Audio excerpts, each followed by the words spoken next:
안녕하세요. 오늘은 조합에 대해서 배워보도록 하겠습니다. 자, 제가 전 시간에 뭐를 했냐면 같은 것이 있는 순열이란 걸 했어요. 그리고 나서 이제 조합이란 걸 배우는데 조합이라는 거는 쉽게 얘기해서 n개의 대상 중에 r개를 뽑는다 라고 할 겁니다. 여기서 중요한 말은 이 뽑는다라는 의미겠죠. 자, 그러면 얘는 뭐라고 쓸 거냐면 이제부터 n, c, r이라고 쓸 거고 계산은 어떻게 할 거냐면 n, p 아이고 위에 안 써지네요. p, r을 r 빼고 나누었다 라고 계산을 할 거예요. 자, 이제 얘를 우리가 배워보도록 하겠습니다. 자, 우리가 쉽게 생각해서 예를 들어 보면 5개 중 3개를 뽑는다고 합시다.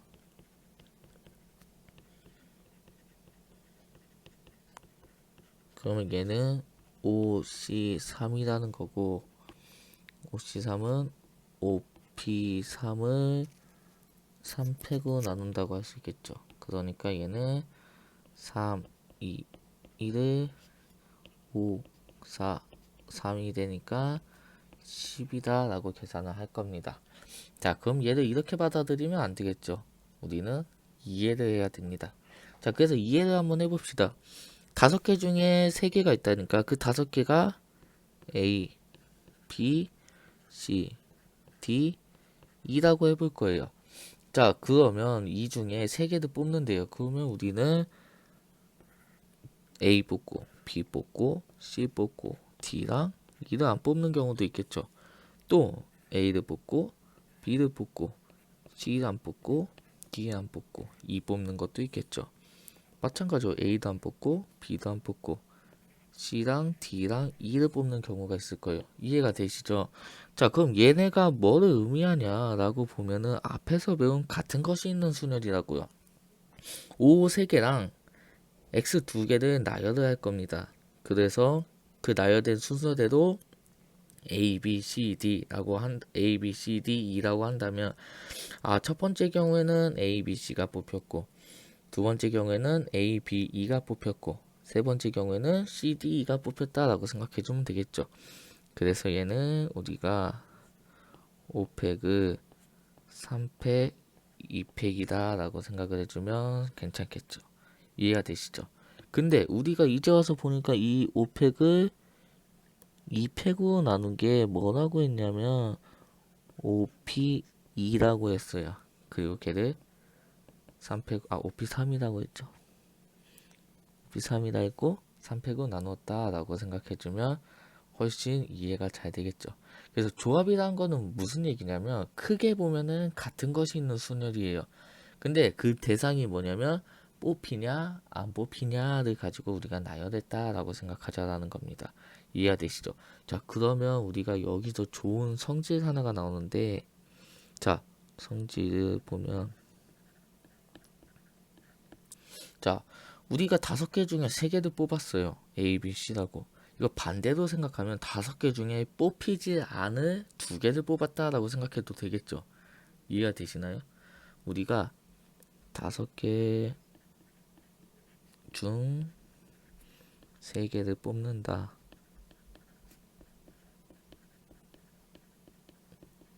라는 거는 다시 얘기해서 5개 중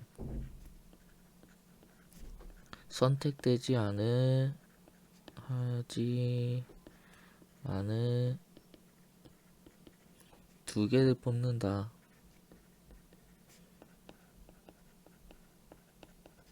라고 생각해도 상관없겠죠. 그럼 위에 있는 거는 5C3이었고 밑에 있는 거는 5C2였어요. 그럼 둘이 같은 의미니까 계산을 해보면 5C3이라는 애는 5C2랑 같다는 소리겠죠. 자, 그래서 여기서 나오는 게 무슨 얘기냐면 NCR이라는 애는 NCN-R이랑 같다라는 성질이 있습니다.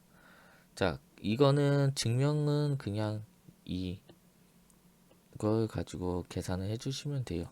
자, NPR이란 게 뭐라고 했냐면 우리가 이거 같은 경우에는 NPR이었고 NPR은 n팩을 뭐라고 했냐면 n-r팩으로 나눈 거다 라고 했어요. 그거에 r팩으로 나눴다 라고 생각해 주면 되겠죠.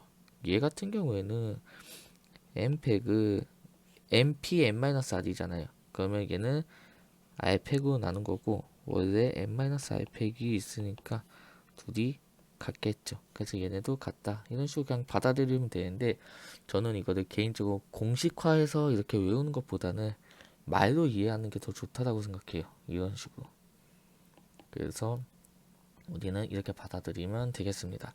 자, 다시 쉽게 얘기하면 조합이란 건 뭐다? 같은 것이 있는 순열인데 같은 것이 있는 순열의 일부분이다.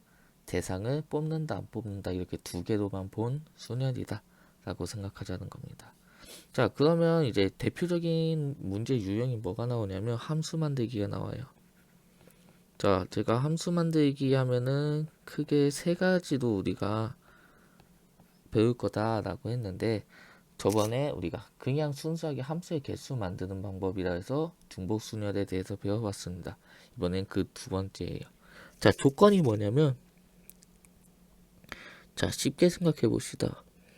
x라는 애가 1, 2, 3이라는 게 있고 y라는 애가 1, 2, 3, 4라고 있다고 해봅시다.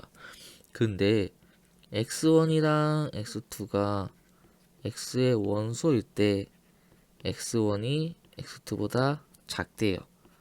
그때 어떤 함수에 x1을 넣은 게 x2를 넣은 것보다 작아지게 된다면 이런 걸 만족하는 f의 개수를 구해라.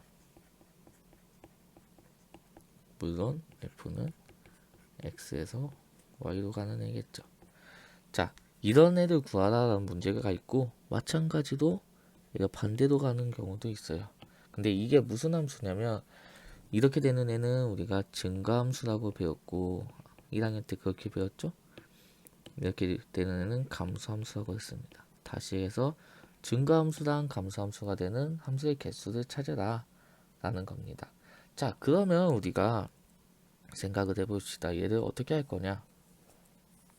함수를 만드는 데 있어서 정의역에 1, 2, 3이라는 애가 중요할까 라는 생각부터 좀 해봅시다.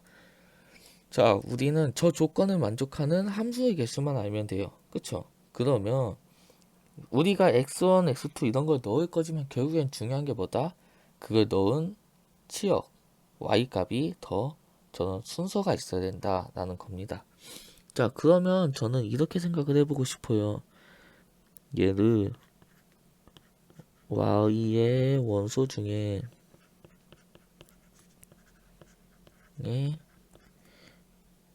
x의 원소의 개수만큼 뽑자. 만큼 뽑자라고 생각하고 싶습니다. 이게 무슨 무슨 의미냐? 자, 예를 들어 봅시다. 제가 y의 원소 중에 1, 2, 3이란 걸 뽑았어요. 자, 그러면 우리는 얘를 뭐다라고 받아들일 거냐면 1은 f1 값이구나. 2는 f2 값이겠구나. 3은 f3 값이겠구나 라고 받아들이면 1, 2, 3 점점 커질수록 함수값도 1, 2, 3 점점 커진다는 것을 알 수가 있겠습니다. 만약에 우리가 이 부호대로였다면 얘가 1이라는 애가 f3이고 2라는 애가 f2고 3이 f1이다 라고만 받아들이면 1, 2, 3 점점 커질수록 함수값은 3, 2, 1 점점 작아지는구나 라고 받아들이면 되겠죠. 자, 그러면 만약에 1, 2, 3 중에 뽑았더니 1, 3, 4 이렇게 3개가 나왔어요. 그럼 우리는 F1이 1이고 F2가 3이고 F3이 4구나 라고만 생각해주면 되겠죠. 우리가 생각만 해주자는 거예요.